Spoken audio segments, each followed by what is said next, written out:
So without a provincial carbon tax in place, the province will soon be forced to take part in the federal carbon tax program. So Albertans will still be paying the price for carbon. We spoke with Kent Fellows from the University of Calgary's School of Public Policy about how this will affect all of us. For low-income Albertans, the provincial version was actually a little bit more advantageous relative to the federal.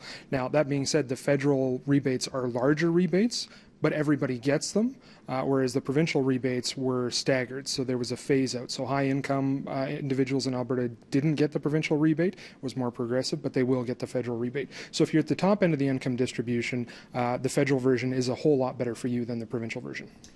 Now, when it comes to the climate, which one would be better? So there's actually not a whole lot of difference in the long run.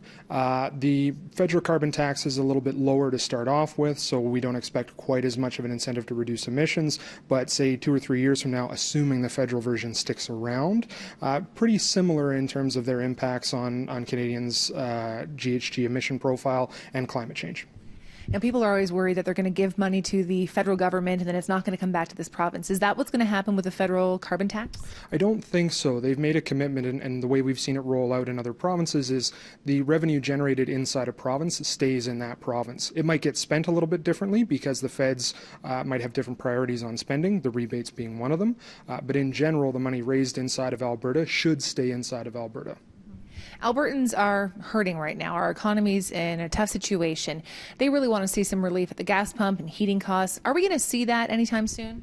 So right after the repeal is announced, right after it's enacted, there's a very good chance that Alberta will be without a carbon tax for some period, because it'll take a while for the federal system to kick in. That could be days, it could be weeks, it could be months, I'm not sure. So we will see some relief during that period.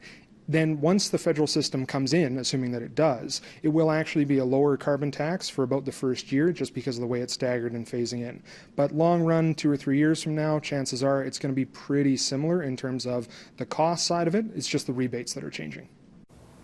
And the act to repeal the carbon tax will kill Alberta's greenhouse gas levy as of May 30th, followed by a windup of programs, rebates, and grants that came with it.